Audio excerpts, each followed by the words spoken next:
What's up, my people? It's your favorite light and boogie in this thing. Welcome to another amazing episode of the Can Be Broken podcast, where we are shining light on the darkness that is domestic violence and abuse. If you've never been here before, welcome to season 2. Woo! Anyways, we got 3 simple goals: to educate, empower, and encourage. We are here to educate anyone who's never been in abusive relationships, empower all of our survivors to stand up and share your story without shame, fear, guilt, or judgment, because you are strong, you are powerful, and your voice deserves to be heard. And to anyone who is currently suffering in silence, listen, you are not alone. You are not crazy. Abuse is not normal. Your feelings are valid. And despite how it may look and feel in this very moment, there is always a way out. And we encourage you to safely seek support. So come on with me, because we got to hop up in this thing so we can rise above these insecurities, release the burdens of shame and guilt, and revive our God-given power, purpose, and passion the confidence way, because we about to light it up. Y'all, let me tell you something. You are in for a superb treat today, because this conversation is going to be so different, and I am so here for it. And it's going to be so entertaining. I just feel it in my pores. It might get dark real fast, It though. might get dark real fast, but Yeah. guess what's going to happen? We're going to shine some light on it, because that's what we do around here. But this illuminating, amazing, magnificent being that is gracing me on the show today. Yes, you, girl. I see this light, and the world knows her as Miss Maggie. Maggie in the building. Welcome to the show. Pew, pew, pew, Can I talk to you every day? pew. Absolutely. Come on with it. Yes, you Oh my can. Baby, gosh. I keep telling everybody I'm season 2 and I don't have a soundboard yet. It's okay though.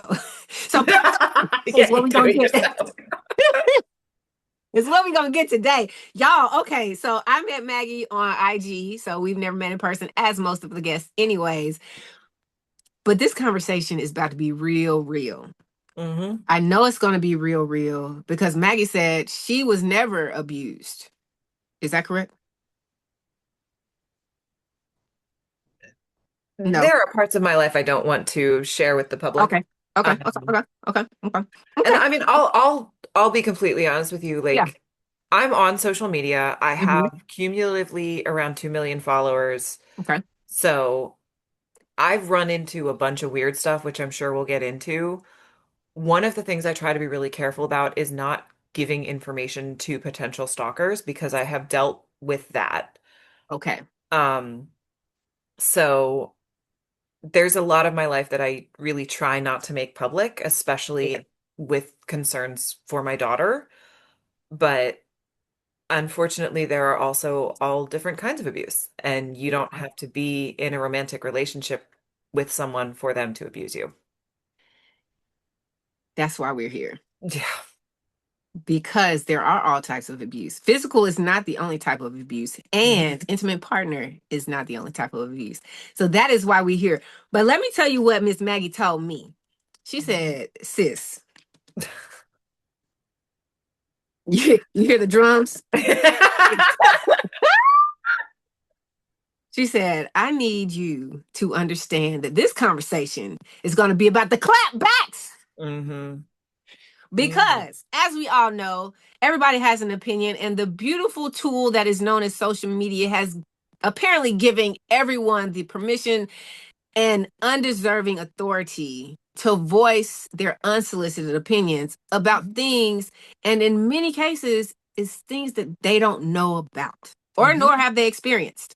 So, Maggie said, I am a full blown advocate for people who have been abused in intimate partner situations or domestic, which covers any kind of relationships, whether they be family, friends, or spouses, and seeing things of such.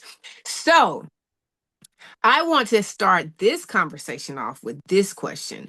What is it that led you to being such a vocal, in your face advocate for the people who have been abused?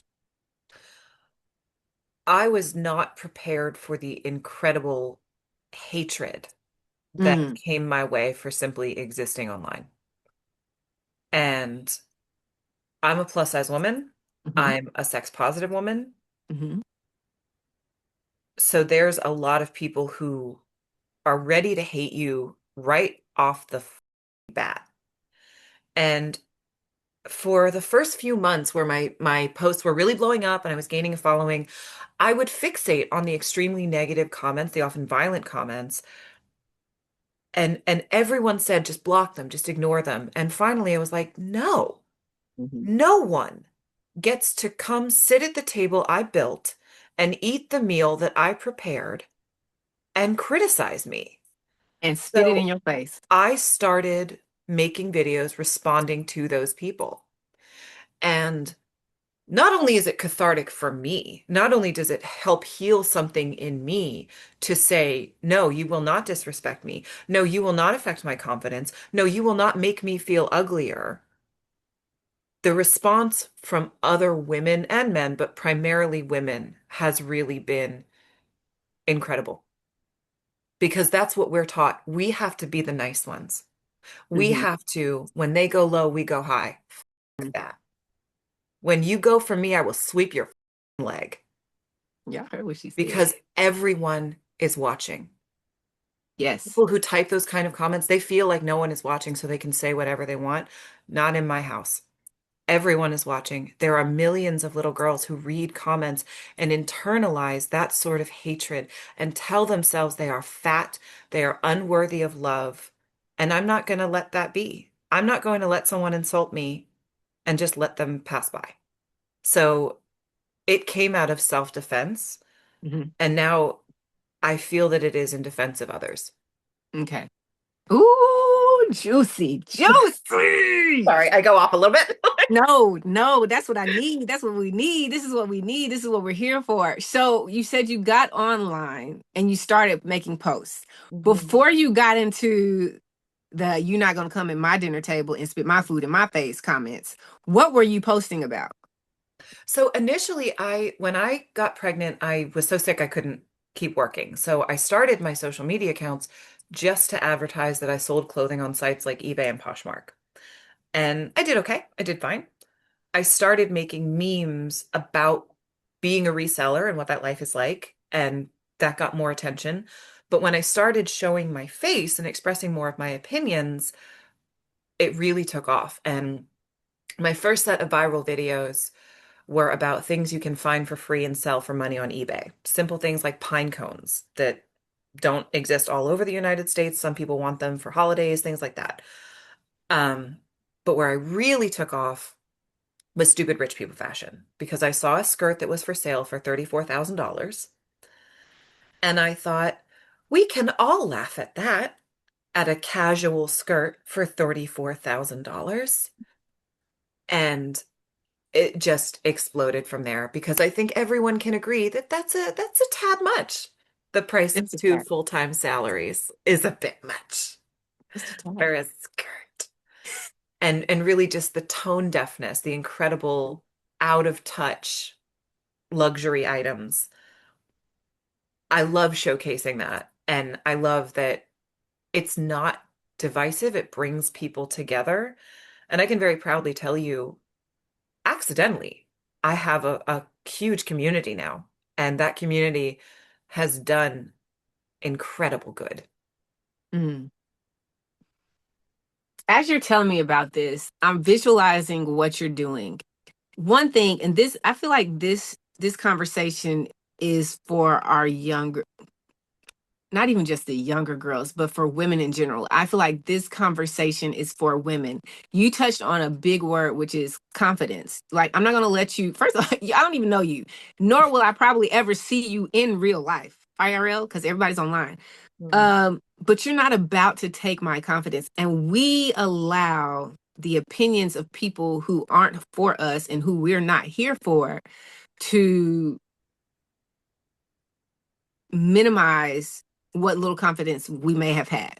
Mhm. And that's one thing that I'm a really big advocate on because I found myself in an abusive relationship and I traced it back as I was getting closer to God and everything. I traced it back to the fact that I was operating from a place of insecurities. Because if I was confident in who I was and what I had to offer and what I was here to do, I wouldn't have put up with the nonsense, nor would I have entertained it to even get to the point of putting up with it. Absolutely. So now my mission, in addition to bringing more awareness and allowing the voices of those who have been victims of domestic violence have a space to speak again, I Mhm. also push confidence, especially towards our youth, because I'm like, in my brain, world peace could take place if everyone was confident in who they are. In my brain, the reason we have people who are murdering, killing, selling drugs, taking drugs, and doing all of these horrendous things is because they're operating from a traumatic experience that they didn't heal from. And now they're insecure and they're trying to find a way to numb that Mhm. and make others feel it also. It's a weird sick cycle. But if we were confident in ourselves, why would I have to kill you over some other girl or Mhm. dude? Why would I have to rob from you if I knew that I could make my own money in my own ability? Like everything I now believe everything that is wrong with the world is stemmed from us operating out of our insecurities and not being authentic. I'm sure you know, I'm sure it's come up before, but the cycle of abuse doesn't start with someone punching you in the face. Oh, absolutely not. It starts with comments. Hmm. And once you have been able to justify to yourself that he speaks to you that way, and I'm using generalities, but let's talk statistically. Once you've justified that he put his hands on you, once you've justified that he hit you, once you've justified that he controls the finances for the family because he makes those decisions, it's a terrible cycle. It's a terrible slope. And I believe that stopping it at this source is important. Hmm. And when you hold someone accountable and when you shame them publicly, it can make a difference. And one of the most horrifying things to me is when people tell me, why don't you take those screenshots and send them to his boss and send them to his mother and send them to his wife? And my answer is because I don't want to end up with my head in a jar. Because too many women, that is the response. That it's okay that he sent you a pic. Men just do that. But if you send it to his wife, you're a and you are trying to destroy his life. And that bizarre justification is something that we need to stop. And we need to stop telling ourselves. So for me, it's really important to talk about this now. And not only for young women who could be in those situations, but for young men. Hmm. How many young men are listening to idiots like Andrew Tate? How many of them are listening to people who say you need to belittle women? It's Hmm. okay that you belittle women. You are simply putting them in your place to elevate yourself. That does an incredible disservice to our young men as well. And stopping that narrative starts online. Maggie, it's so much to unpack. Yeah, no, it's a world. But that's why like my YouTube series, The Audacity, is just me responding to comments online. And Okay. I hope that they're funny. I hope that they are entertaining, but it Hmm. also does serve a deeper purpose. Yes. Yes. And that's something I was having a conversation with somebody. I was like, this is what I'm realizing, and I'm about to start doing it. I'm still navigating the logistics, I'm still navigating the scenes and things like that. But I'm like, the people aren't necessarily watching these podcasts because it's hard to watch. I'm protected. I believe that God has protected my energy and my spirit for me to be able to have these conversations, because not only do I have the conversation about all of this dark traumatic stuff, then I go back and re-listen to it just to edit it. So I'm spending 4 hours with one conversation, and at minimum 4 hours with one conversation and one person about all the as many horrific things as they could think about, right? And I'm like, what is it that the world is missing? Why is it that it's not, because I wasn't a hardcore advocate. I didn't like domestic violence, but before I experienced it myself, it wasn't at the forefront of my mind. And I'm learning that anything, which is what you're already doing, and I'm about to start doing, I'm so excited about it. Mhm. Anything that's important that needs to be gifted in a package or served on a plate that is presentable. Mhm. Talking about most of the people who comment on my stuff who are advocates and understand or have experienced it are there because they've experienced it. And they're like, oh, yes, finally, there's a voice that's speaking up about it because I'm brave enough to comment, but I'm not brave enough to share my story just yet. And I'm cool with that. We all are in different parts of our healing journey. Yes. But most of the time, if you can, people learn through storytelling. Yes. Storytelling is entertaining. And so my new twist that I'm about to start doing is how do I make, and it's about to sound sick, but it's going to be what it is. How do I make them like bringing up domestic violence, bringing up intimate partner relationship violence entertaining? Because we're so desensitized to it. We see it on Law and Order, we see it on Lifetime, we see it on all of these things, and it's like these aren't just made up stories. These are from real life experiences, but we're watching it from a fictitious non-fictional fictional standpoint. And I'm like, I need to bring comedy to this tragedy. That's what plays are anyways, right? I need to bring comedy to this tragedy because if I can make you laugh, I can make you think.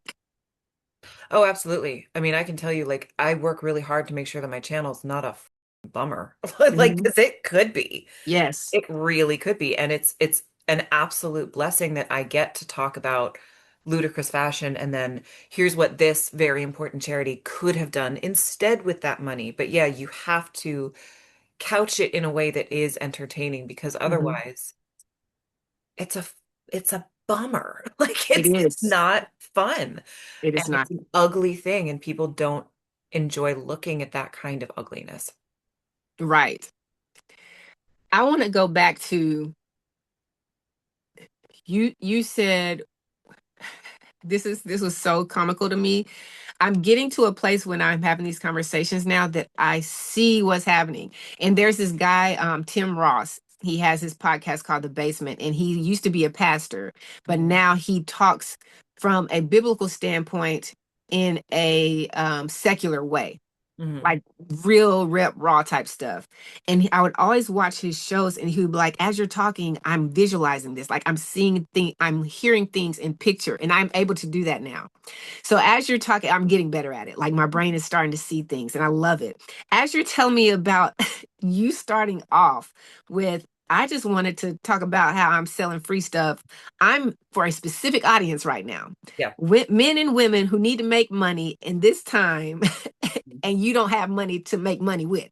Mhm. I am targeting you. But here comes little Peter Cottontail hopping down the bunny trail, hippity hop.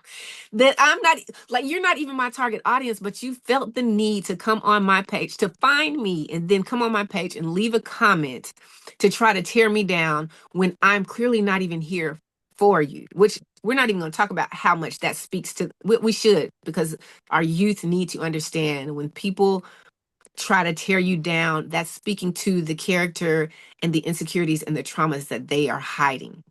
I have a story for that later, but yes, please carry on. I'm ready for the story too. So, with that being said, you were able to, you almost did what most people do, which was shy away from Hmm. the hatred. Hmm. And that's how bullies win. Yeah. If you can get me to shy away from whatever hate that you're spewing at me, you won the game. Hmm.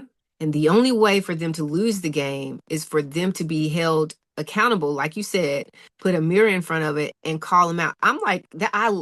I absolutely love. I used to be afraid that once I started talking about this, people were going to come criticize. But I absolutely love when someone comes on my page and criticizes something that I'm saying that they didn't experience. Yep. I'm like, oh, you want attention? We can I can give you all the attention you Hmm. need and we're going to talk about it because if I shy away from it, it's going to keep happening to other people. And I truly believe that if we can stand up, if somebody sees Maggie stand up for a comment that could easily have been slipped under the rug or taken to the chin, it gives them more confidence to believe I can stand up to it too. Well, let me also tell you, there's an incredible power in simply responding in a way that they do not expect. Correct. So I do live sessions on YouTube all the time, and you got to deal with whatever comes up in the comment section. Some guy came in and started typing in line by line Nigger. And I was clearly supposed to be like, what, what, what? I highlighted each of those comments and said, okay, clearly X username, I don't remember, needs attention. So, guys, let's give him a minute, okay? Sir, tell us what you have to say. I'm asking the rest of you not to comment. And we all sat there in silence for a minute, Mm-hmm. letting those letters flash up. And he had nothing else to say. Mm-hmm. And it takes so much power from them when someone called me like a mom who eats too much donuts. And it's like, yeah, actually, yeah, nailed it. I love donuts. Like they have nothing else. Mm-hmm. But for me, you pass me a microphone, I'll talk all night. Mm-hmm. And I think that the world is a better, more interesting place when we share who we are. So if you stay quiet for someone else, Mm-hmm. that's when they win. Yes. So get loud, loud, be yourself. And let me also tell you, they're going to criticize you no matter what. I could make a video literally just standing there Mm-hmm. and they are prepared to hate me. So I Yes. might as well talk. Yes. And talking Yes. is how you find your people. I say this all the time. We aren't here for everybody, Hmm. but everybody is here for somebody. Hmm. And the shame and the guilt and the fear, if we allow that to control our narrative, whatever God put us on this planet to do for the people he planned for us to do it for, we're doing them a disservice Hmm. because we let one person or two people destroy the plans that God has for us. Hmm. And like you said, it's all about being authentic. What people fail to realize, which is mind blowing, but I get it because we're so caught up in comparison. We're so caught up in trying to be like other people. But what people fail to realize is the people who people are attracted to are the people who are being authentic, Yes. not the people who are trying to reproduce what's already been, for the sake of social media, viral. Yes. I was thinking the other day, I'm in the process of writing a book, and I was thinking the other day, I was like, what if the world was inside out from a standpoint of, instead of people commenting, criticizing, and speaking negative or trying to make you feel bad about you being different, what if people started talking about you trying to be like somebody else? Oh, look at her. She trying to have the same size lips as so and so. Oh, look at her. That's what you want to do? Hmm.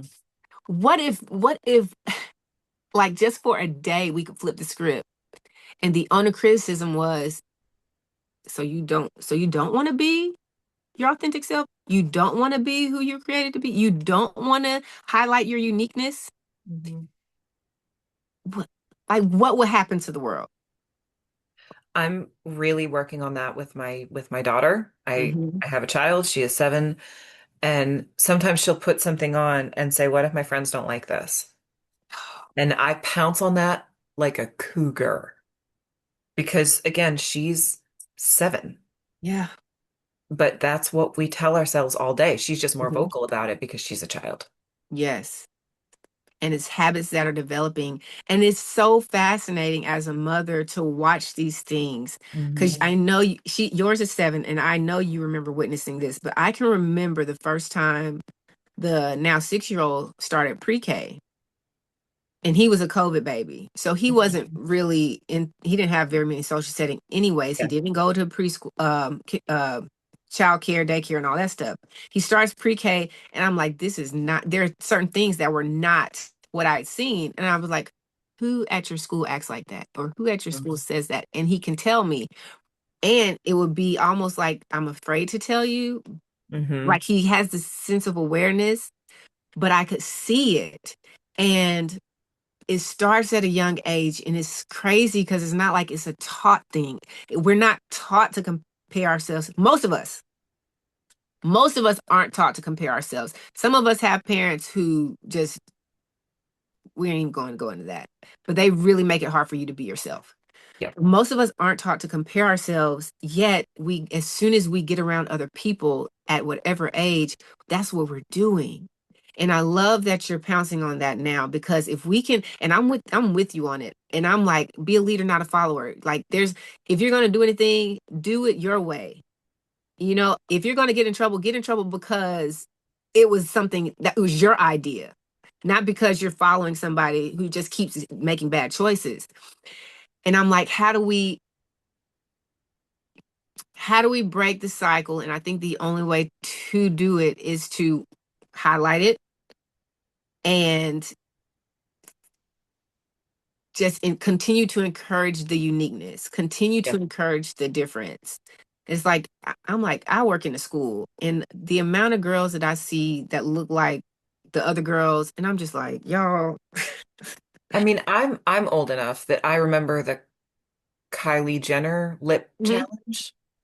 Do you remember that? So Yeah. please no one do this. Let me be very clear about that. But girls, my age when I was in high school, you would take a shot glass, Hmm. put your lips into it, and Hmm. suck out all the air Hmm. to try to get those big, full lips. Yes. And the reason we were doing that, I say we, by the grace of God, I never did, was because we're too young for lip injections, right? So it's Right. like you have to do the home version. You can cause permanent damage to your face, Yeah. but we want so desperately to be accepted because it is a human need. And it's so unfortunate that Hmm. we try to fit into these boxes instead of widening that, instead of saying it's okay to be yourself. We will welcome you anyway. We still feel the need to confine ourselves to that. You know what's crazy about that too? Like, and Kylie's just an example, but so many celebrities, not all of them, so many. You have teenagers at home trying to look like celebrities who are actually going under the knife and having surgery to look like somebody else. Yes. It's not even like it's called the Kylie Jenner challenge, and Kylie don't even look like Kylie. Like, she's Hmm. not even who she was born to be. Yeah. So we're out here changing ourselves to to match the change that they made in themselves. And no We're one's good so enough. blind. No one is ever good enough. You're always too fat until you're too skinny. Oh my God, what happened to you? Yep. If you look at Nicole Kidman at the Oscars, Emma, ugh, Lord help me, this is a terrible game for me to play. I But I don't mean, remember her last name, but I so know who you're talking about. so many people. Hmm. Hmm. It's oh my God, she looks like a skeleton. It's like, yeah, because last year you called her fat. Yes. Like we And criticize people 100 start to finish. There's hmm always something wrong with you. hmm there's always something wrong with you. I think that that's the trigger to convince the youth, or not even the youth, because let's Everybody, be real, everybody. adults are doing this to convince people that, hey, like you said earlier, it doesn't matter if you do it or don't do it. You're always going to be criticized. Like, the Mhm. greatest athletes in the world are criticized. We're not talking about the smartest people. We're talking about people who have like spent decades doing excessive conditioning to their bodies. I'm clearly not a greatest athlete. To their bodies to Oh, unlike perform me. to perform at the highest of highest levels. And then those people who are couch surfers who couldn't do a fraction of what these people are doing are belittling, berating, talking about, judging, criticizing these athletes. And I'm like, this is insane. It doesn't matter. Usain Bolt, the first time he came and ran and he won and he broke the world record, I specifically remember my coworker, I was working at a gym, is an older guy. At the end of the race, before he crossed the line, like, he holds up and he holds his arms out. Could he have Mhm. ran it faster? Could his time have been even greater? Yes. But then we're criticizing that. Yep. Completely bumped the fact that this man just broke the world record. Okay, so I don't like this, but when I was pregnant, I watched a lot of Survivor because I Hmm. had to be on my couch all day. And I specifically remember they were doing a challenge and some of them were like giving out physically. Hmm. And I was walking into the kitchen just saying like, "Oh my God, it's been like 3 days. You're so weak." I had a handful of chocolate chips in my hand on the way to get a brownie.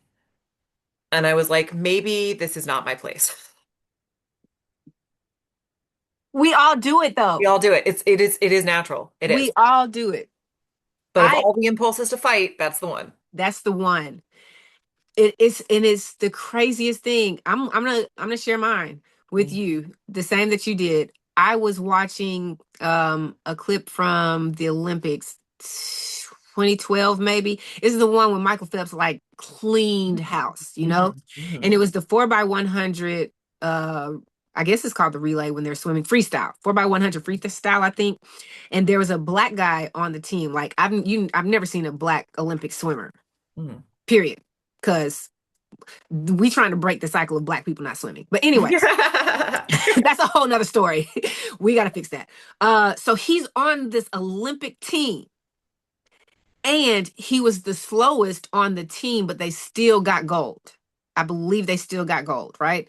Mhm. But Michael Phelps was swimming the last leg, I believe, and he had like gassed that thing for them to get the gold. And I remember telling my brother, I was like, criticizing this guy. I don't even remember his name, but I'm criticizing this guy. I'm like, but he the slowest one on the team.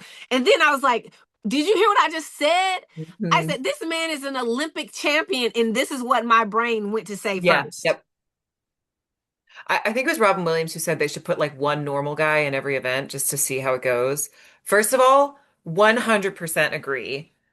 But like, same thing. Like, let's let Nicole Kidman walk down the Oscars red carpet and then sue from accounting. Like, just to remind us. Like, here's someone who's been prepping their body for 6 months for this one night Oh my and gosh. sue from accounting. Like, because it's so easy to Yes. look at someone and be like, really? That eyeshadow, you whore? And it's like, we need to train ourselves not to do Hmm. that, to look at someone and say, what is beautiful about this person? Because Yes. also, does my opinion of Nicole Kidman change Nicole Kidman's life? Uh, No. no. Yeah. And the thing is, like Nicole Kidman, she's fine without my opinion. She's resting at home on her millions of dollars right now. But like maybe Sue from accounting is not feeling that way. Also, there is no Sue from accounting. I'm not that big. But like, I mean, you also just never know how what you Yeah. say can really affect someone because you don't know what they're going through. Yes, you Emma don't. Stone took me 30 minutes. We got there. That's what we're here for. That's what we're here for. I did it back. Okay. Round it up, round it up. I love this conversation because of the awareness that it's bringing. And I'm with you. It's so easy to not challenge ourselves to be better, but then to criticize the people who actually took the leap to challenge themselves to be better. That's the easy way out, Yeah. which is like abuse. It's so easy for me to not control my anger Yep. and just lash out and say whatever I want to say and physically do whatever I want to do so that I know I can cause you pain instead of me addressing the unhealed trauma that I've experienced so that I can be a better person for myself, which I can then be a better person for society or whoever decides to get involved in a relationship or friendship or whatever with me. But we can't do that. Abusers have an issue with that because now you're asking me to face the thing that hurts me the most. Yes. And that's not, which is everything like the cyberbullying. If you I'm shining a light on you because the light's already on you and nobody can see me behind the screen. Mhm.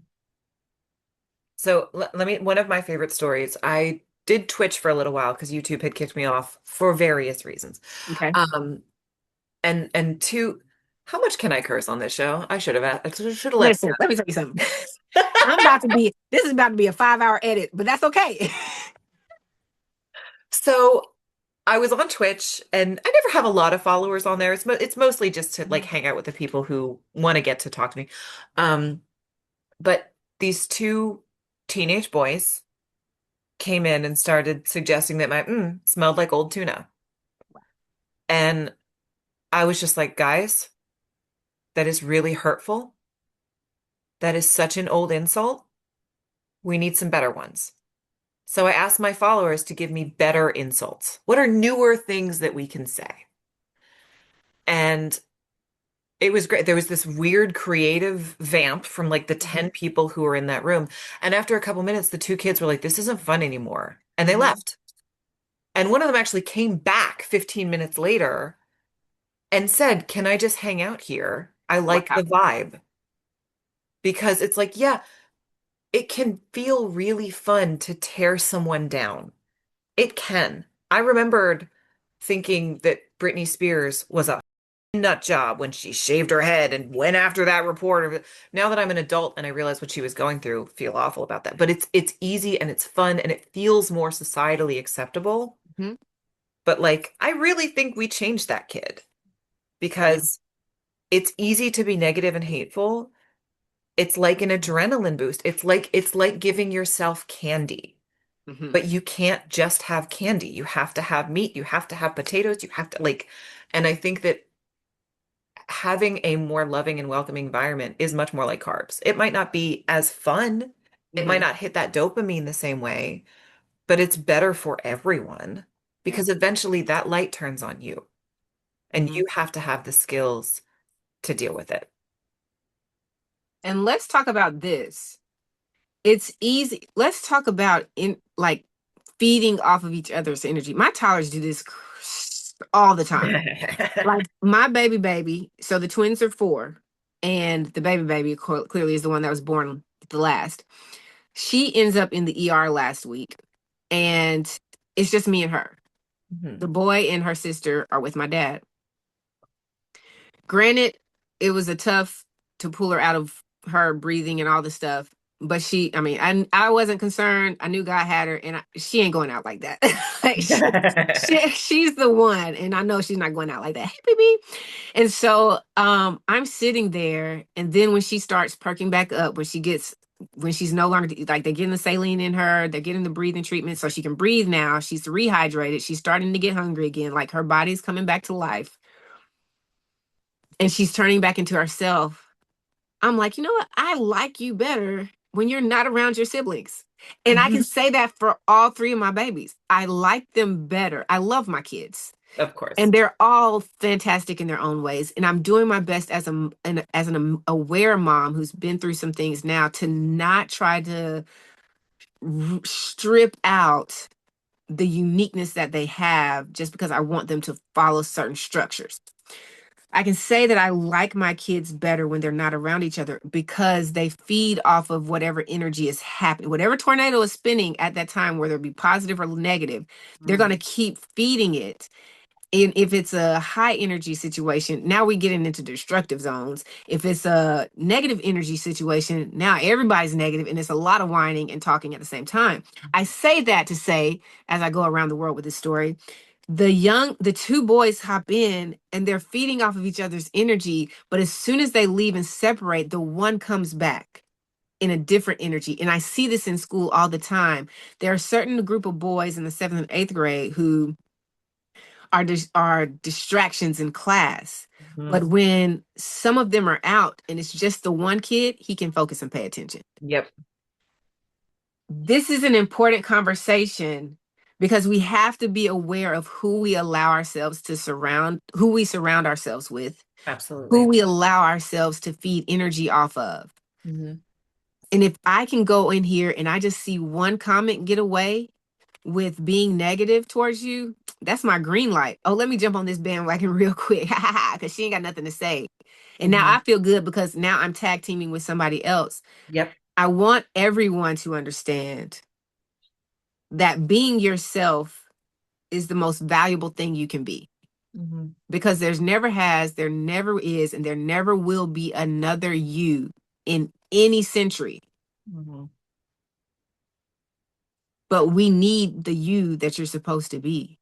Absolutely. And we can't let people who are miserable silence the voice of healthy authenticity. Absolutely. And I can tell you from a social media perspective as well, not only is what you're saying true as a person, but for the almighty algorithm that feeds us content and decide what goes viral and what doesn't, if you see a video that you like from someone, watching it all the way through, boost that content. Commenting, boost that comment. Responding to another comment, boost that comment. Liking that video, boost that comment. So really, I think it's true of the universe that what you put out, you get back. But it's certainly true of the algorithm. And we see it all Yeah. the time when a video goes viral. If there's a bunch of mean comments, there's going to be a bunch more mean comments. Mm-hmm. 100% what you're saying is true. And they don't like it. Yep. They don't like it when you address the comment. Because I got something waiting in the chamber right now. I'm like, I got some screenshots. Yeah. Just wait till I got time to comment. Let me just wait till I have time to address these because it's coming. But I it's not about having tough skin. It's No. not about ignoring it Mm-mm. because that's why we're in the place that we're in now. Just to tie this back into abusive relationships on every level, from psychological down to physical and everything in between. It's because things are being ignored. They're being pushed. Conversations aren't being had. They're being pushed under the rug. And it's like, no, don't get punched in the face and then stop the bleeding only to get punched in the face again. Metaphorically. I'm not even talking about physically. Metaphorically. Don't let someone slap you with a comment and then you just tuck your tail because, like you said, the algorithm feeds off that, and it's like, oh, the more negative comments we can get on here, we're going to feed it to people who are ready to add more negative comments. But what happens is, if I stand up, and it's not even about being big and bad. This is what I forgot to say earlier. You were talking about knowing how to respond to the negativity in a way that the person who gave you the negativity don't expect you to respond. And Mhm. people don't realize this. But there's a Bible verse and it says, I think it's Colossians 4:6. And it says, help me to know, basically, it says, help me to know how to respond to everyone. May my conversations always be seasoned with uh filled with grace and seasoned with salt. I don't have to be nasty to you to get my point across. As Mhm. a matter of fact, if I'm not nasty to you and I'm speaking factual things from a confident space, Mhm. you don't have anything, as you so beautifully described, you don't have anything else to say. You want me to go off the handle, as Mhm. do narcissists and abusers. You're the term is rage baiting now, right? Oh my gosh, I get so sick of hearing that from my students because I'm like, you're using that now as an excuse to Mhm. like, because if you're aware that they're rage baiting you, why are you taking the bait? But that's another conversation. No, Like but so many but for someone to conversations. say, I'm just trolling, it's like, no, you don't get to say that because it's exactly the same as saying, oh, Yeah, I'm just a narcissist. It's like we yeah, put a label on it. That's not okay. And, yeah. and you're exactly right. When you are in a relationship with a narcissist, which I do experience with, like they know what to say to push your buttons. Yes. They know what to say. And often they know what to say to make you mad, Mm-hmm. to where you Mm-hmm. seem like the crazy one. Mm-hmm. Because I'm being calm. I'm being calm. I'm having a conversation. You're the one who's yelling at me. Yeah. And that is very targeted behavior. I believe the term is reactive abuse. You're smarter than me because I didn't know that. Now you know. That's exactly what it is. And I didn't learn it until I no longer was in that situation. Mhm. I remember sitting in a car and it had built up and built up and built up. And I Mhm. started yelling. Yep. And then the other person is calm as a cucumber, which is why when you go to court, the judge, like, I don't, my brain can't wrap around. Like, if you're a judge and you see this all the time, at what point are you going to be like, you know what? He is triggering or she is triggering you. I understand the outburst.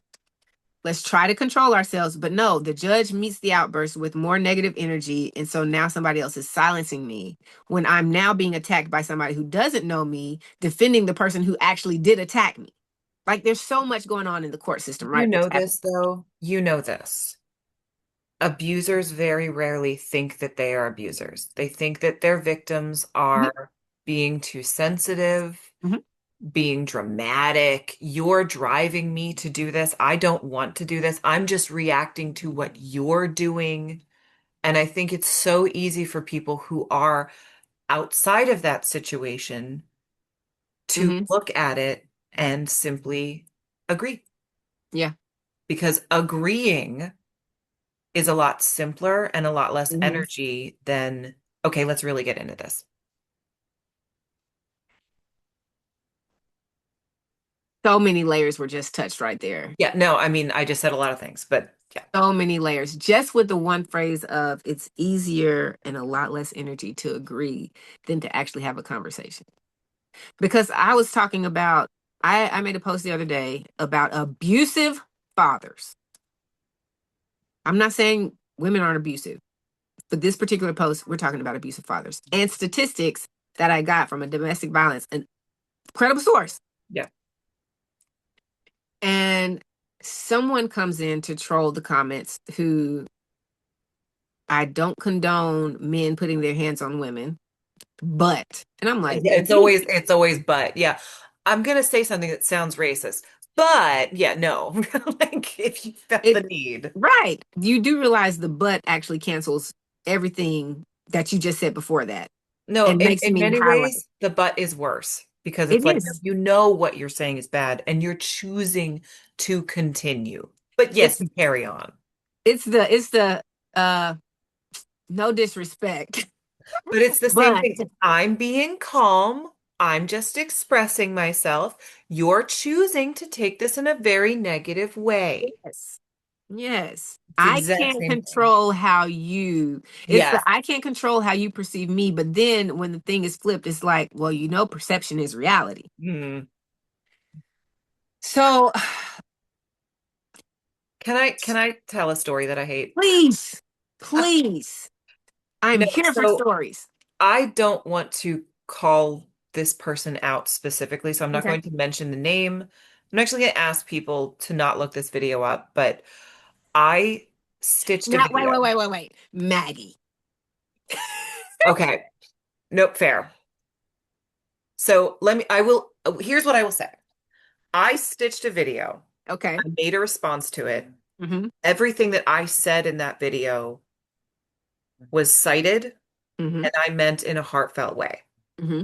I later found out that the original creator was trying to make a joke about Okay. domestic violence. Okay.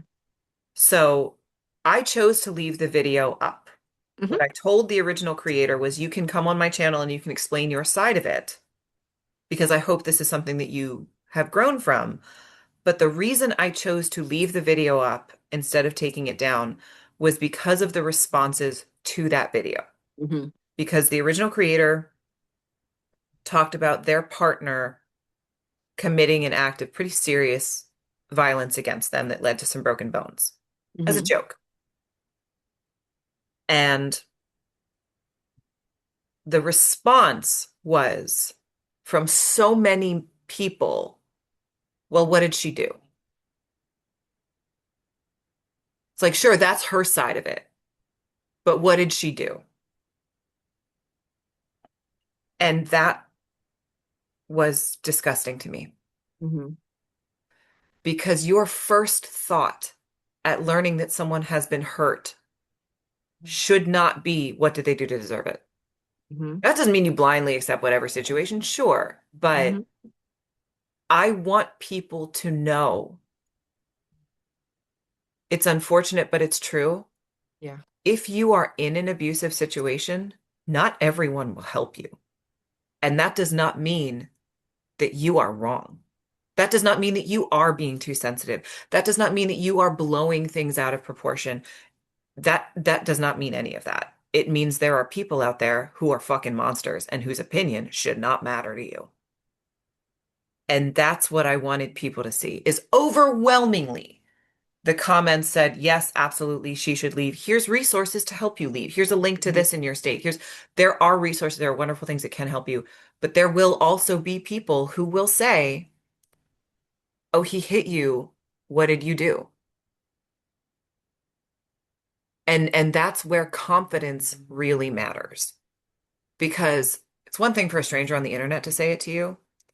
When it's your friend, Mhm. when it's your family member, when Mhm. it's your mom, you have to be able to stand up for yourself and say, no, this is wrong.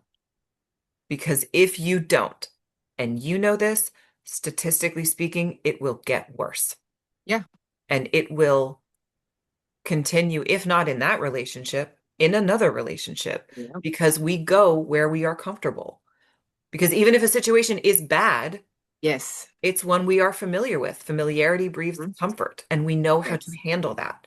It's really hard to do new things. I'm not going to fly to China and try to teach English over there. I don't want to do any part of that. That's really scary to me. But moving down the street, I can do that because I can I still can go to do the same that. pizza place. Yeah. And I know that sounds like a ridiculous comparison. It's not. We know how to deal with these situations. So that was just a video that really struck me because there was a lot of ugliness and there was so much hatred for women just waiting in the background. Yeah.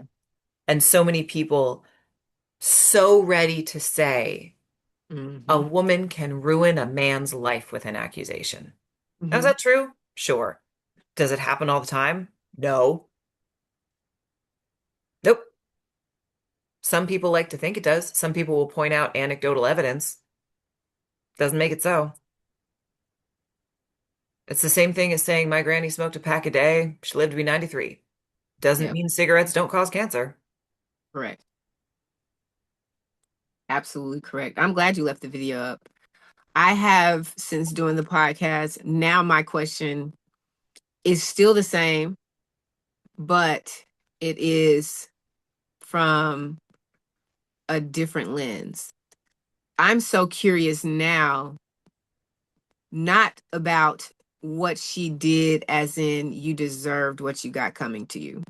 But I'm curious now, what was his like my curiosity when I hear that question, what did she do? It's what was his trigger? Like what what stupid thing triggered him to think it was okay?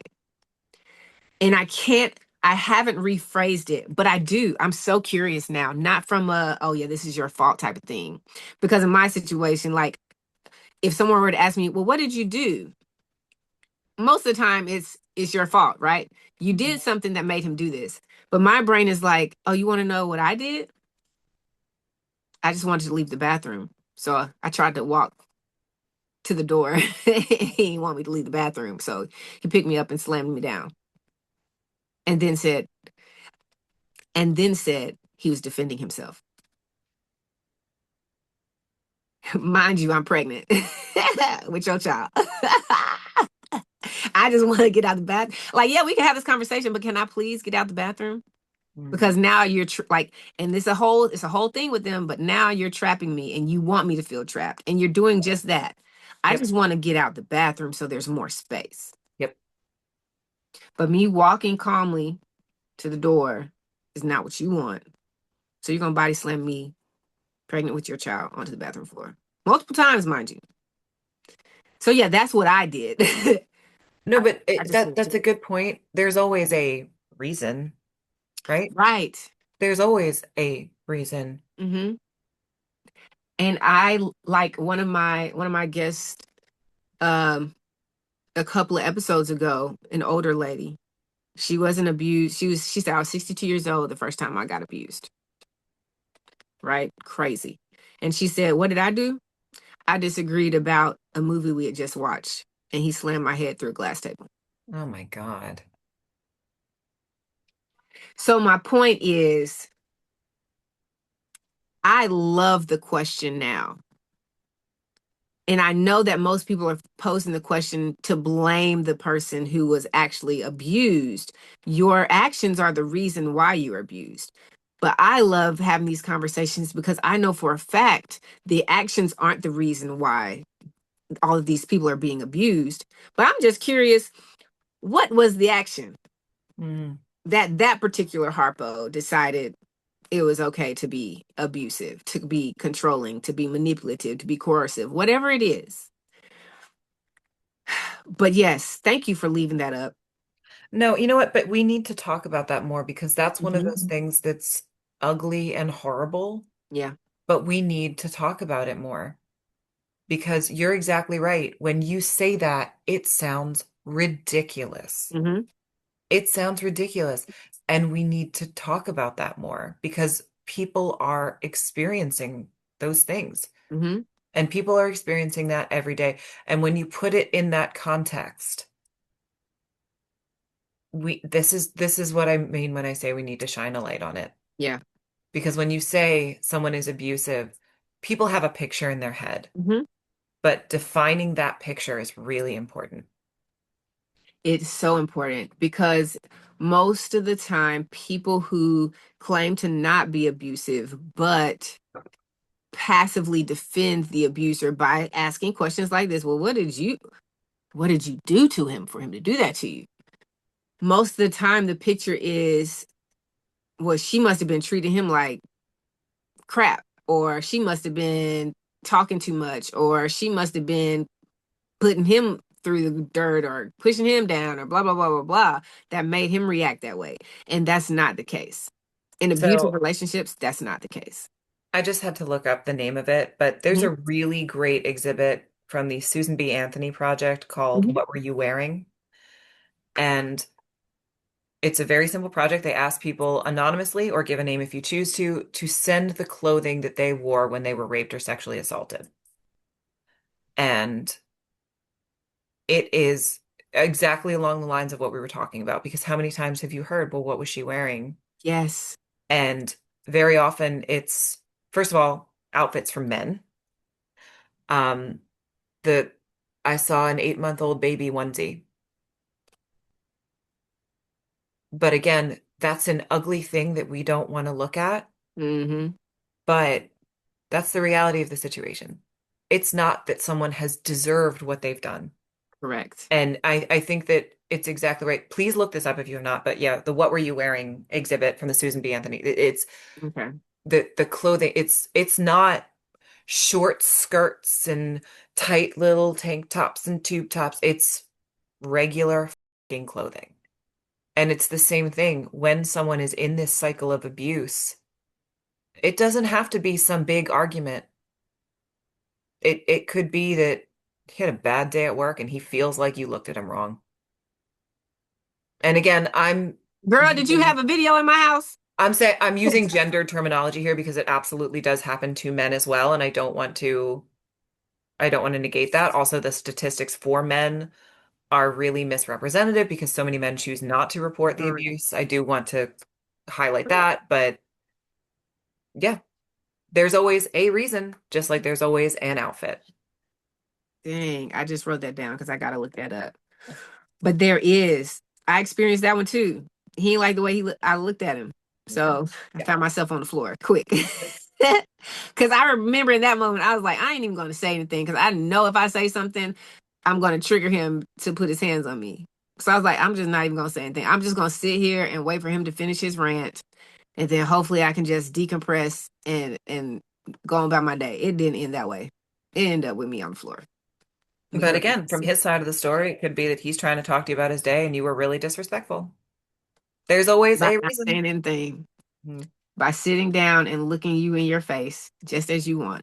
And so I also want to, as I talk about that, I want to point out the fact that, and I've said this so many times, there's nothing in an abusive relationship, there's nothing you can do to ever satisfy what they say they want and expect of you. Absolutely.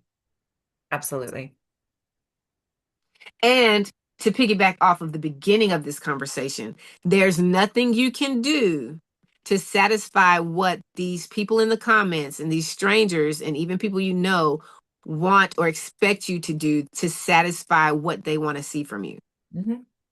You will never be skinny enough. Will You will never be never tall be enough or anything. short enough. Your boobs will not be big enough. You will never dress appropriately for them. Never. Everything. I watched your video. I watched your video where you end up with the turtleneck. Oh, You're like, thanks, man. yeah.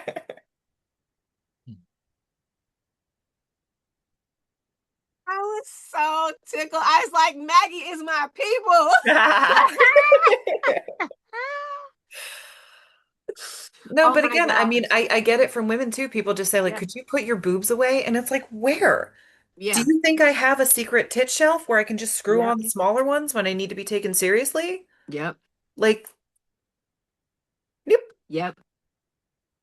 Like you said, it doesn't matter what you're wearing. Nothing is going, I don't, if you do, if you do decide to go and find the biggest, baggiest clothes you can wear, that's going to be a whole nother problem. And if you choose that I am someone you can disrespect because you can see my cleavage, that says more about you than it does about me. Yeah. All of the conversations, all of the things is all about the character of the person that has the negative opinion. And then the audacity to post that negative opinion or say that negative opinion, whether you guys are in a relationship or not, whether it's somebody that's online or not. And I feel like social media can be an amazing space, an Mhm. amazing place. But when we focus, like you said, and it's not just you, because I've heard so many people before who are very successful in their own fields saying, like, I would go, like, I believe Lizzo was one of I saw an interview of her, and she was talking about how she used to, it wasn't Lizzo, I lied. It was somebody who was being interviewed. I just realized I'm it was right with somebody you. who was being interviewed on Tim Ross's The Basement, right? And some of the comments she was getting was like, "Oh, what are you, like a great value Lizzo?" Because she was heavy set, she was plus size woman, beautiful, of course, and she could sing. And so she's just on there, like she's showing up as herself. And she Yes. said, I would delete at the beginning, I would just delete negative comments. And it's true, like you hone in on the negative. You can have 1,000 positive comments, but for some reason, that one person who decided to be negative has you questioning whether or not you should continue being your amazing Yeah. self. Yep. And I hate that so much. But I mean, it's the same way, right? It takes so many times repeating something positive for us to wash out a negative thought. I don't remember the number, but it's a lot. A Yep. lot more positive has to go in for you to wash out one negative thought or one negative comment. And so if we can just accept, because one of the things that I say when I'm pushing confidence is like you have to accept yourself, which accepting yourself means you accept the things about yourself that you can't change, Hmm. and then you change the things you can. But focus on accepting what you can't change. Like, it's here, it is what it is. I've had 3 babies in over the span of 16 months. I gave birth to 3 babies, and I'm like, my body's not going to be what it was. Yeah, they're back. They Girl, don't get me on that. Don't even. We don't even gotta go there. No, but that tells me you're strong. We don't That even. tells me that you are fucking strong. But I want my body like it was before, and it ain't. It's not gonna be that way. And that was another thing too. Like he kept feeding part of his manipulation, which a part of a lot of coercive manipulation isn't flat out telling you need to do something, but it's just suggesting things. And if I can Yes. just throw enough suggestive seeds, eventually it becomes your idea, which is what he was doing. He would be like, you ever thought about getting your breast done? Because I breastfed all 3 of them. And I'm like, no, I don't want cosmetic surgery. I don't want surgery if it's not necessary. Like, it's not a medical issue. I Because didn't that's want it. your But choice. Yeah. so many times he would say that. And then he would say things like, well, you don't have to have surgery. They have creams and things. And I'm like, creams does not change how your breasts are after you've blowed up with milk and then shrunk down from not having milk. It doesn't work that way. And so there's so much that's what it is. Suggestive control is what I'm going to call it. There's so much suggestive control out there. And it happens online too with the cyberbullying. Like, you should just go ahead and kill yourself, or you should do You this, or you should know do what? that. I had a man attempt to compliment me Oh dear. by saying that I'm really funny. But he said that he found that my breasts distract from my comedy. And have I ever considered getting a reduction? That is crazy for a complete stranger to suggest that I undergo an elective surgery to be To appease less him. distracting for him. But that's the kind of thing that used to hurt me. And Hmm. now it gives me permission to ignore that person Yes. because it's like, oh, you're crazy. Like, and that's how I choose to take so many comments going forward. The Hmm. Oscars just happened as we're recording this. Hmm. And you can go into any posts about any of these Yes. celebrities, and underneath Yes. it, Yes. you will see Yes. quite literal trolls. Yes. They'll say that Heidi Klum looks like she's gaining weight, and it's like, well, she's 50 and had 4 kids, Steve. Like, and and Girl, I'm and, sorry, and again, carry on. it's like, let's look at you. Let's look at Heidi Klum. But no, It's you're Steve. right. She should hit the gym for you. Like the ownership that people feel over women's bodies is insane because it's not about your health. It's It's that not you owe them looking a certain way. You to owe look them the way acting a certain way, they want you to dressing a look. certain way. It's not about respecting yourself. It's about respecting the people who look at you. This is a beautiful conversation. But I get that all the time. I get people who say that I should respect myself. And it's like, oh, I respect myself. It seems you Mhm. have a problem with it. Yes. I can respect myself in a bikini. I can respect myself in motherfucking pasties. You seem to have a problem respecting me in a low-cut top. Guess whose problem that is? Not mine. Mm, I think if people sat down and really thought about what people are telling them they should do, they would see the humor in it. hmm Even though Steve, even though Steve is coming from a place of sincere expectations that his comment really holds weight in the things that I'm doing in my life, right? I should be able to look at that, and I can, if I have a high level of confidence, look at that and find the comedy in it. It's like, oh, wow, Steve, okay, so I'm funny to you, but for you to continue to enjoy the thing that you enjoy about me most, which is the fact that I'm funny to you, I should go have an elective surgery to have a breast reduction so that I can be funny for you. hmm Out of all the other 8 point whatever billion people in the world, I'm going to go have surgery so that you can focus on my funny for you. And hmm if people can break down what's being said, oh, she's the great value, you're just the great value Lizzo. Like you, oh, so you think that I'm an off version of an amazing person. hmm Now you're comparing me to somebody else. And because you have a problem with comparison, you now want me to have a problem with comparison.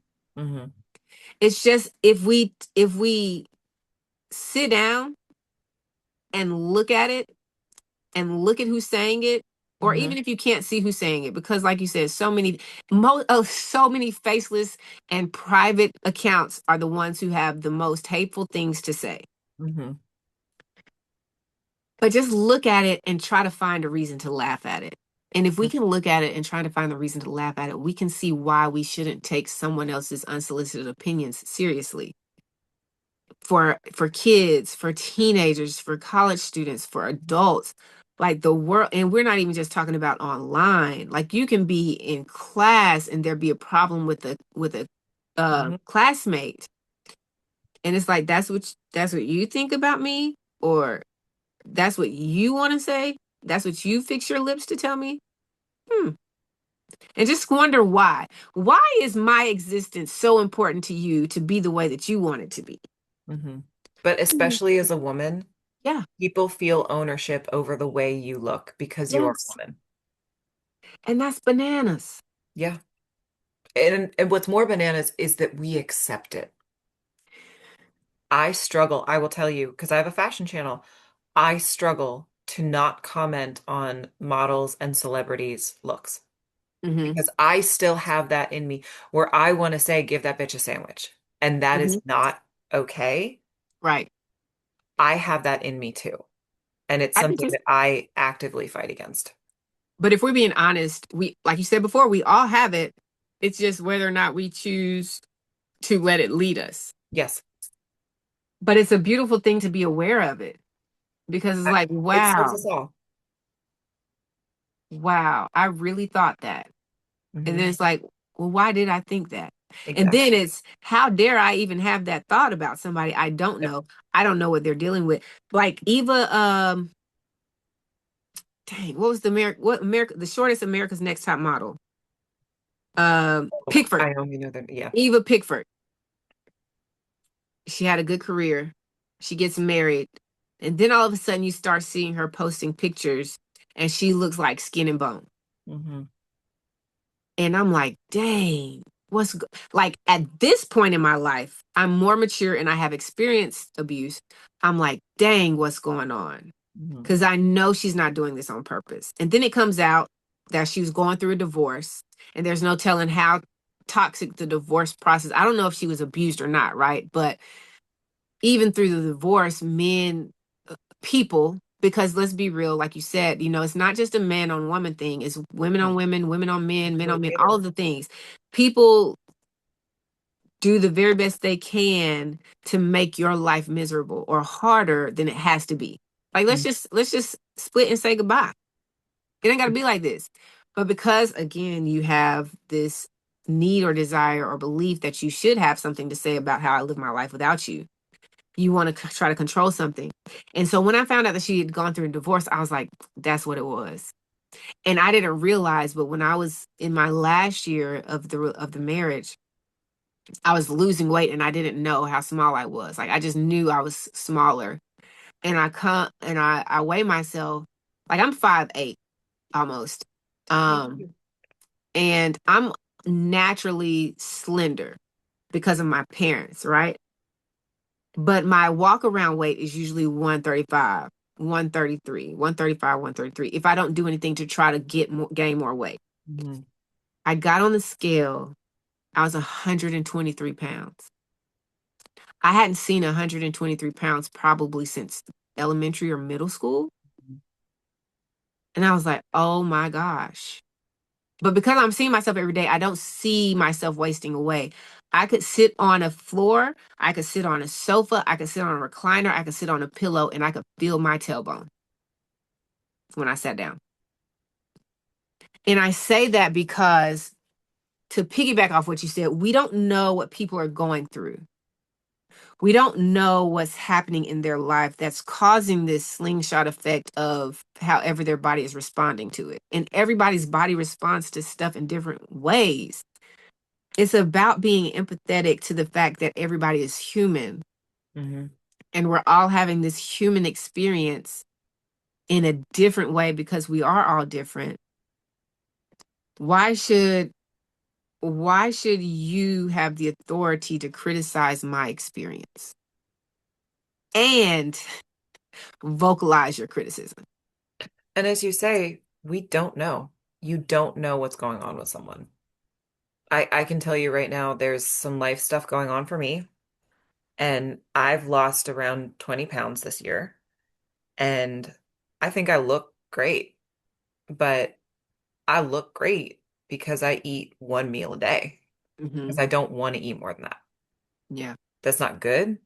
That's yeah, not healthy. And as I'm becoming happier now, I'm eating more and I'm gaining weight. And I hate that that terrifies me yeah. because I don't want all of these people who are telling me now, are you losing weight? You look fantastic. I don't want them to then say, like, oh my God, what happened? Because Yeah, weight does not equate to health, by the way. correct. Like, Correct. I have been losing weight. I am now closer to what we consider a universal beauty standard, but it's very unhealthy. And as I get healthier, I will get bigger. Like Yeah. that's how that's going to work. I can try to manage that as much as I can, Hmm. but my healthy weight is more than I am now. And that's something that I'm really personally struggling with. I I looked haven't at a talked about post. that. I have never talked about that before, You but haven't? mm-mm, nope. Because for some reason that I don't really understand, I'm ashamed of that. Because the standard of beauty doesn't make room for our unique differences. Mm-mm. And frankly, because I see people looking at Heidi Klum and say paunch belly.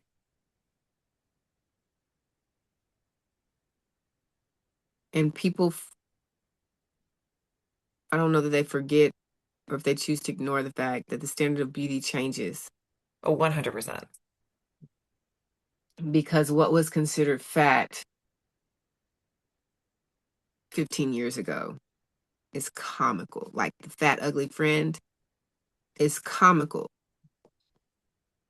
now. And like even me coming out of high school, I can look back at pictures at friends who I would or classmates, and I'd be like, man, she's overweight. And then I Hmm. look back at it now, and I'm like, she was just bigger than most people, but she's not like overweight. She's the weight that she is. And we just, I hate the criticism about weight. I hate the criticism about shape. I hate like I would criticize myself all the time and be like, I'll walk around looking like a 2x4. I don't have any curves and blah blah. Like it doesn't it doesn't matter. People will look at my body and be like, wow, I want to be your size. And then I'll look at your body and be like, man, I would love that have that size, because my whole life I haven't been able to put like it is hard for me to put on weight. And Hmm. we all have these things that we struggle with. It's hard for me to get bigger in this area. It's hard for like I want to look soft, like the ladies in the paintings from the 18th centuries. I don't Oh, I want you got to you. see I got you. I don't want you to see bone, I don't want the collarbone to be shown. I want it to be I want my babies to be able to lay down and just feel like, oh, cushion, puffy pillow, and all these other This is things. amazing to me because like I want to look like you. You see? I want to look like you. And I'm like, I ain't got no pillows, boo. We gonna have to That's all I have. But I mean, I can also, like you brought up America's Next Top Model. That was a show that I grew up watching that Yeah, me deeply too. ingrained itself in my psyche. Whitney, who was the first plus size model to ever Hmm. win, looking at her next to those girls, I was Yeah, so excited because it's like finally there's someone who looks like me. She's a size 6. Her weight on the show was 115 pounds. crazy work And yet still, we accept that she's a plus size woman. at As 115 pounds. in modeling, she is. That's wild. I didn't know she was 115 pounds. Hmm. Which like is my left tit. Like, but she is held up as that's my woman on the show. That's my girl. That's crazy. Yeah.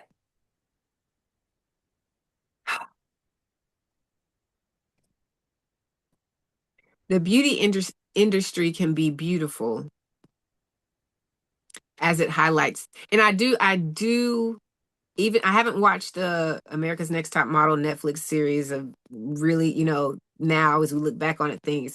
But I do commend the show for highlighting in some of the episodes like the uniqueness. I don't remember the models' names, but I remember the girl who was technically legally blind and she had these big old like bulging eyes. I was like, "Ooh, big eye girl, that's me." Mhm. And I'm like, "Yes."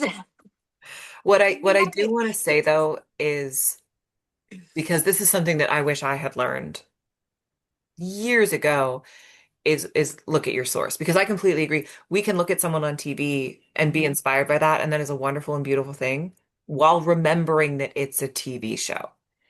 So doing what you can to support your people directly Yeah. is really important too. It all goes back to what kind of energy you surround yourself with. Hmm.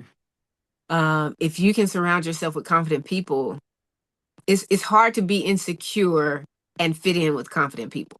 Mm, You're either going to build your confidence up or you're going to step aside. yeah. But that goes back to the point of we stay in our comfort zone because we're familiar with the enemy or the devil or the crap that's here. We don't know the enemy, devil, or the crap that's on the other side of the door. It's scarier. Even if it might be better, it's Mm-hmm. scarier. It's scarier. Wow. So many women are trying so hard to fit, to meet the needs and the expectations of men they know and don't know, of And women they women. know they and don't know. And it's almost like, how dare you have the nerve to speak to me about me? Hmm. One of the things that I think I'm putting in the book was a comment about everyone is insecure.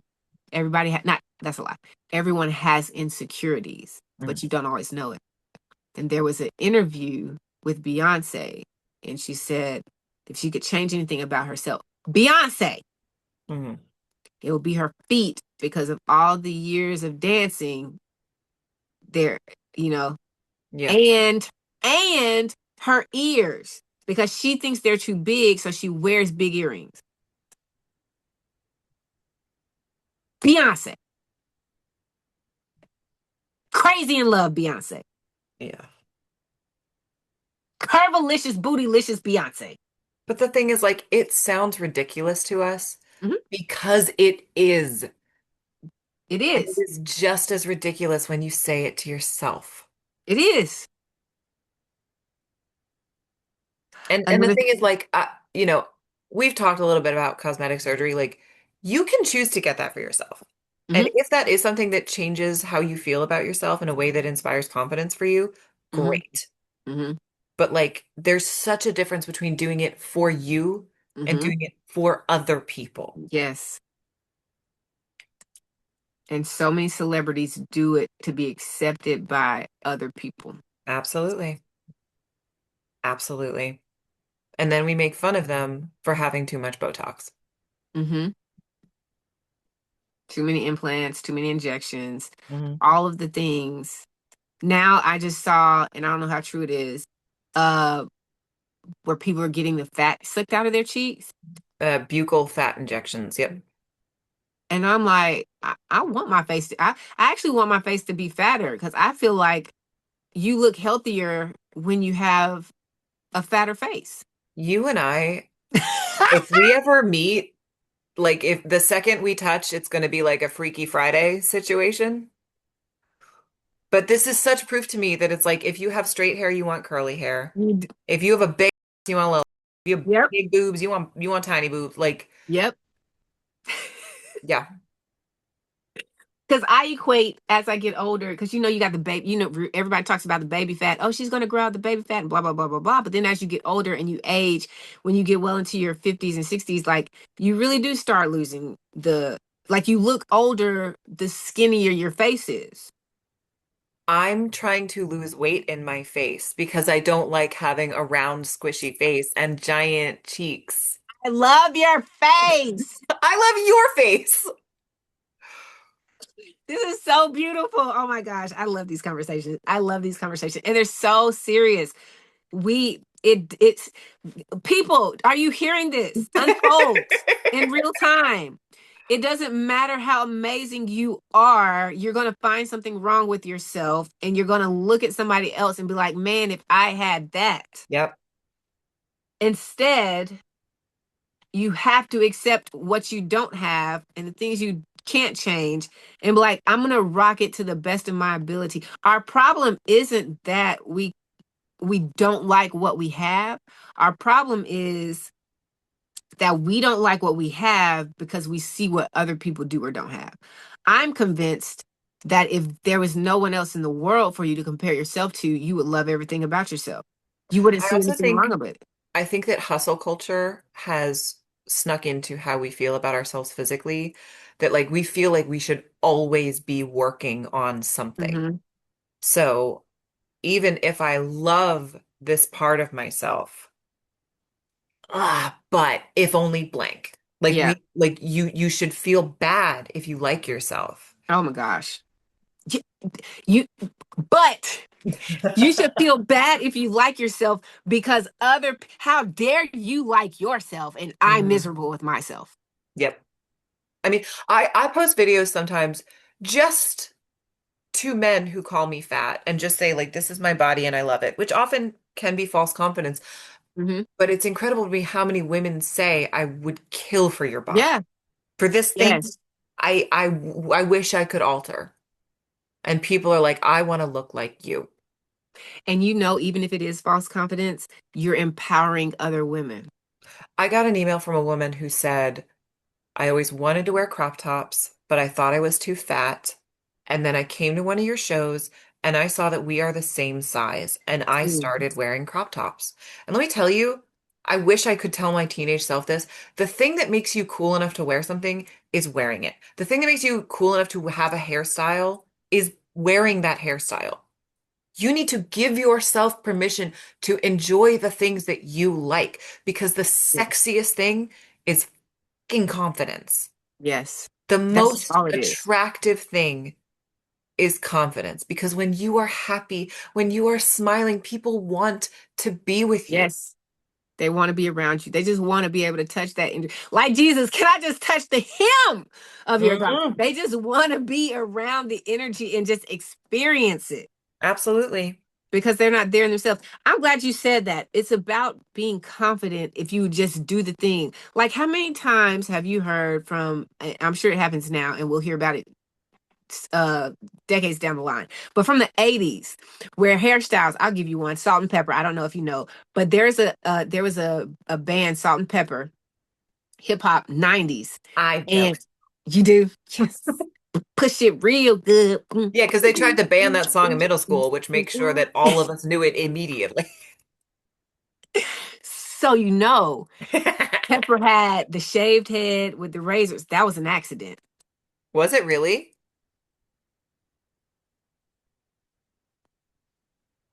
And she did not want to go on stage, That's crazy. but she showed up with confidence and changed the game. Bobby Brown, My Prerogative, where he had the Mhm. hair that was accident. He was pissed about it. Okay, one of my favorite stories, say my name, say my name. I should not Yes. sing. Cut that out. Hey, baby, Delete. no, we're not cutting it out because I be singing off key So too. they had that video, they had all this choreography, like the traditional stuff that was happening at the time. Hmm. The girls did not learn it because they were so exhausted. Mm. So the director got so pissed at them that he said, listen, when I clap, pose. Just do that. And that's what we're going to do. Because you didn't learn the choreography. Like, he was so mad. And that video won video of the year Yes, because they fucking played it with confidence. with confidence. Baby, you can walk around in a potato sack with confidence, and somebody's going to be like, "Oh, she should be on Paris Fashion Runway. We've got to get her here." I mean, that's literally what happened to Marilyn Monroe. Yeah. She wore a potato sack. Screw you. And do we look down on her for that? Mm-mm. It's like awe and amazement. Do the thing.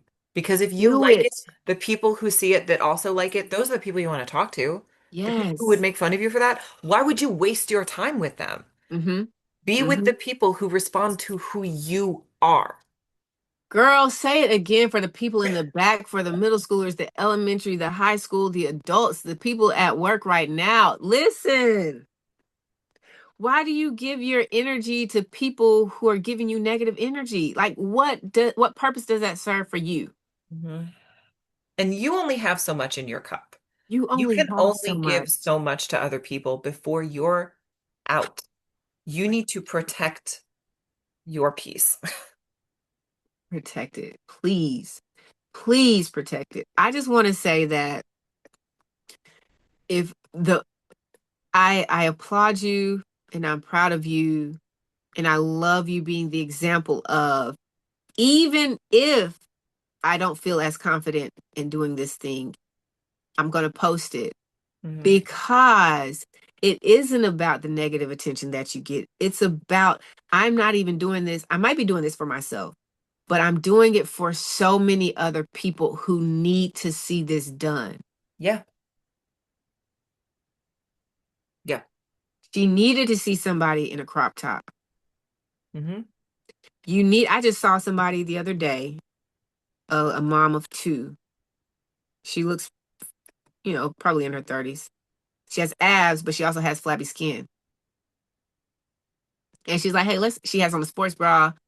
And she's like, in a belly button ring, she's like, let's normalize mother bodies. Like, because y'all have these expectations that I'm supposed to carry this baby. My organs shift all out of whack. My skin stretches beyond any kind of thought it was going to be. And then it comes back, and you expect me to look the same way before I grew this whole watermelon in my stomach and then pushed it out my vagina. Hmm.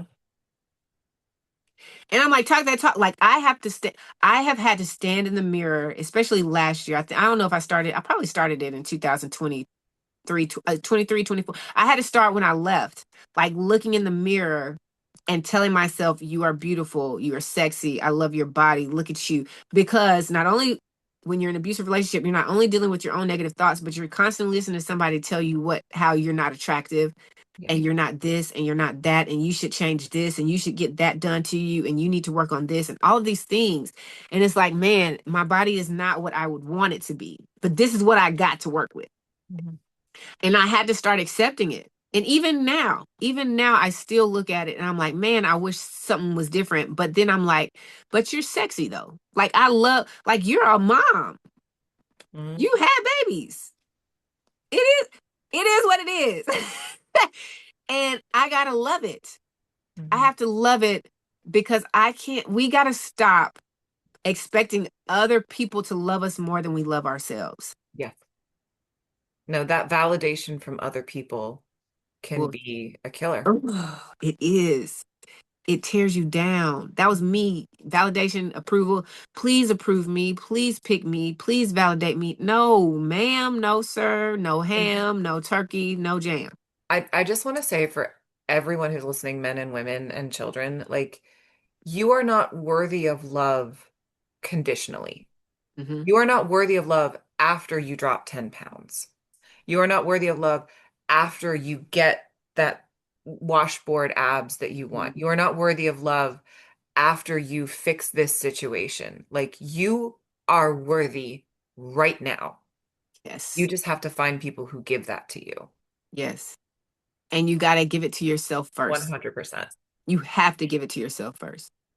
Because, in all honesty, if you don't love yourself first and you find somebody who's willing to accept you as you are, that relationship can easily be ruined Yeah. because you don't love you. And now they're trying to compete with showing you that they really do love you. And since you don't love you, you don't think they really love you. Now you causing unnecessary arguments and stuff and bringing up stuff. And it's like, you got to be interested in somebody else because I don't look like this and that person. Like, boo, I love you the way you are. But because you don't love you the way you are, you can't believe, it's hard to believe that somebody else can. Mhm. Yes, And love also yourself. don't ever let someone make you feel like you are standing in the way of their happiness. Like that's something else that I've dealt with. That it's Hmm. like if I could just change this, he would be happier. Nope. No. And won't. And won't. Mm-mm. Your light, your joy, your energy is unique to you. Mhm. And it attracts who it attracts and it repels who it repels. And that's okay. That's what magnets do. Magnets are attracted to certain things and they repel certain things. And that's okay. Focus on who you attract. Focus on how you make the world a better place. How loving yourself gives other people permission to love themselves. Like, that's what I love about you. You can show up. Maggie shows up and I'm like, God dog it. Say what you want about me, knowing me or not. But this is the Maggie you gonna get Mhm. yesterday, today, and twice on Sundays. And with that being said, take me, what did Mary J say? As I am. Or have nothing at all. And if you don't like the channel, baby, you can change the station. Golly. Like we just gotta have that confidence. Like, oh, you don't like what you're seeing? That's not my problem. Oh, I tell people that all the time when they start negatively commenting on YouTube. It's like there's well over six other creators on the internet. Like, just leave. You don't even Leave. gotta be here. Ain't nobody told you to stay. As a matter of fact, I didn't even invite you in the first place. That's the thing. It's like, baby, who has a gun to your head that's making you watch this? Do you know Morse code? Blink Oh out my your gosh. address. We'll come help you. Like, why are you here? Why are you here? Why are you coming for me and I didn't send for you?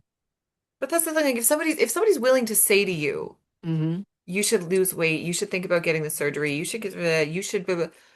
Yeah. Go I'm talk to obviously not. that bitch. Like, what? Leave. Like, you want a bigger that one. Go get her. It's a lot of them out there now. There's six walking by. Go that one. If I'm not for you, that's fine. I'm for these people over here. Oh my gosh. I love this so much. And this is what I was talking about earlier. Like, if you can find the comedy in somebody else's foolishness, Hmm. your life is like, your opinion doesn't change who I am, nor should I allow it to. If you don't like it, you're welcome to go, Hmm. especially if you weren't invited here in the first place. And if you think that Beyonce fixing her ears will finally allow her to be successful, like Baby, she gonna be a billionaire. You know what I mean? Change them ears, girl. Beyonce changed them ears, and I promise you, the world is gonna open up. like she's doing okay. She's doing But the just fine. doors that could open, like, yeah.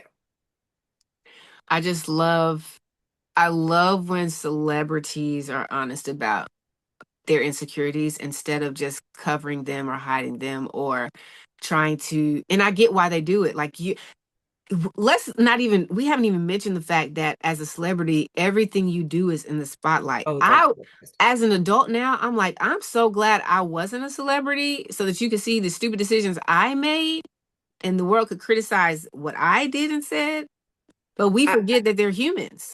just from a men's perspective, and last thing, and then I got ahead. But Rob McElhenney is on It's Always Sunny in Philadelphia, and he gained a lot of weight for the show, and then lost a lot of weight to be on another show, and really bulked up like crazy. But he Mhm. gave a great interview where a guy from a fitness magazine was just saying like, so like any tips to get in shape?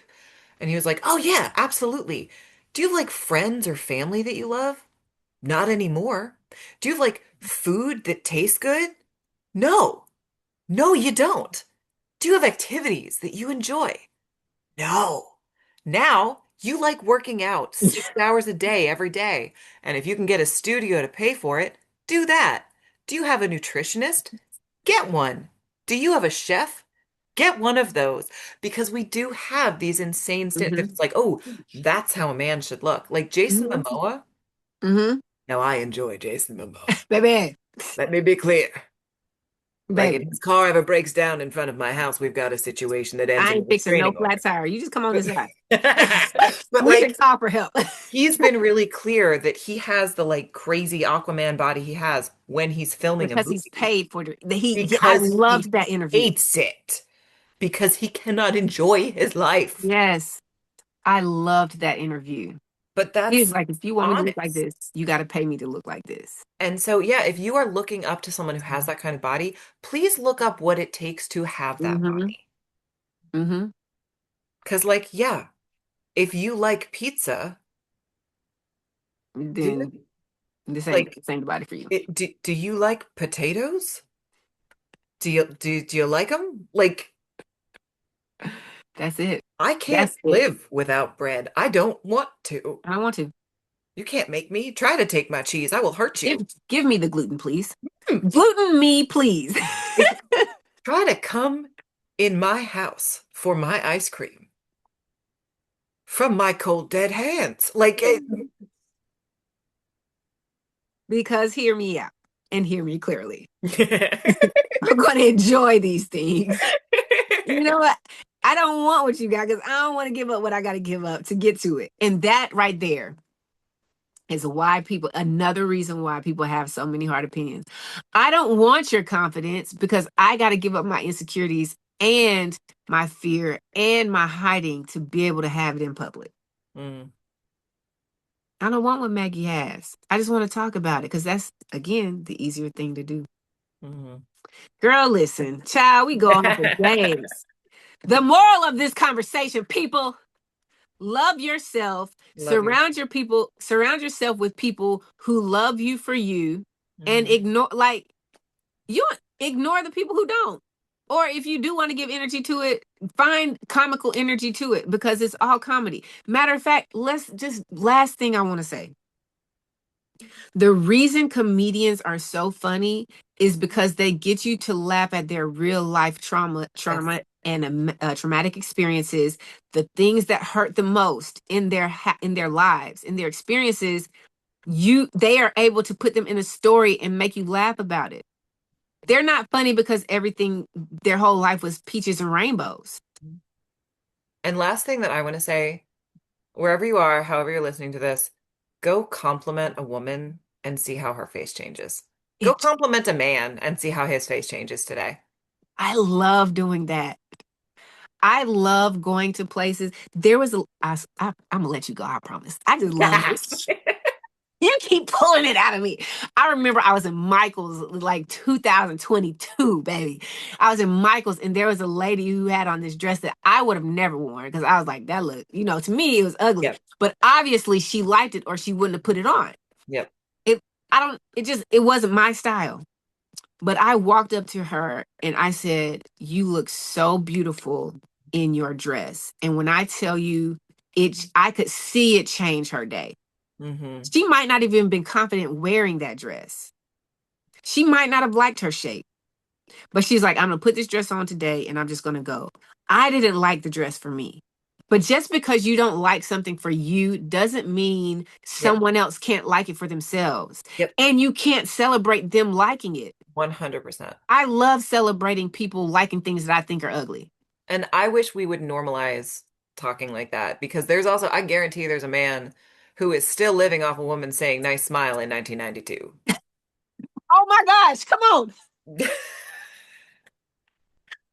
Because he needed that. And his wife ain't told him he looked good in the decades. But baby, he up here telling the grandkids it was a lady in 92. We was at the Piggly Wiggly. She said your granddaddy had a nice smile. Y'all, oh my gosh, I could be here for days. Maggie, I just want to say thank you. This has been a complete honor and privilege, a No, thank complete you so joy. much for having me. This was just a joy. The authenticity, the transparency is what's needed. And to shining the light on this version, because let's be real, cyberbullying is abuse. Absolutely.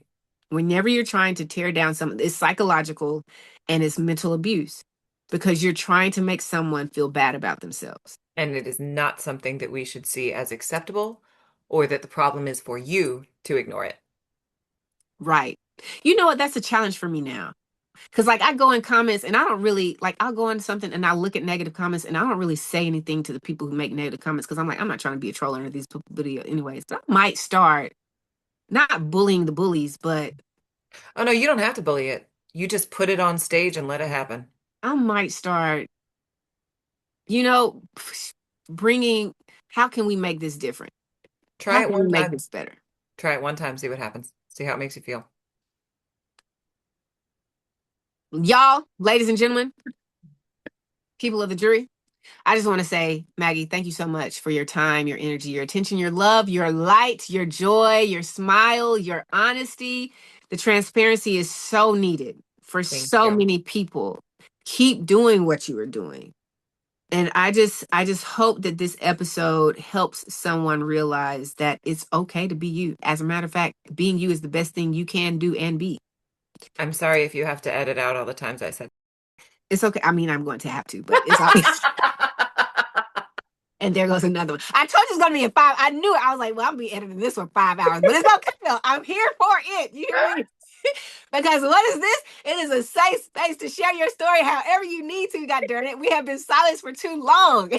Power to the people on here. I just got to go back behind the scenes and mute a couple of things. We ain't cleaning up nothing. You hear me? The mess is gonna lay there. We just gonna put a paper towel over it. That's all I got. Okay, so I do last thing, and I swear to God, I'm going. My partner and I, we do a podcast together, Uh-huh. and she does all the editing for it. Mhm. And I like to go pew pew pew because she used to put lasers at the ends of my fingers every time. And now she just writes little notes. This is like, I'm not doing this. Because she hated syncing it all up. Oh my gosh. And she Editing is. sometimes they'll just say no. I love it. Oh, before we go, Maggie, where can people find you? Oh, so I go by Refashion Hippie on Instagram, YouTube, Facebook, TikTok. I have my own personal Patreon. I have published 2 books. My third will be coming out in a few months. Whoop, whoop. Come on, Arthur. I am an audiobook narrator and I sell clothing on Whatnot every Thursday at 7 p.m. Eastern Standard Time. I work really hard so that I can be a stay-at-home mom, so I have multiple jobs. Mhm. But please join me on YouTube, Instagram, Facebook, just to see more of what I do. That's awesome. Thank you. Girl, we're gonna keep lying to each other about letting each other go. I promise we are. Um, Thank you guys for showing up and tuning in to another amazing episode of the Can't Be Broken podcast. Maggie, thank you for not allowing anyone's opinions or any of the experiences that you have had in the past break you. Keep showing up, my sister. Keep sharing your love. Keep shining your light. And y'all, in the meantime, in between time, we are gone.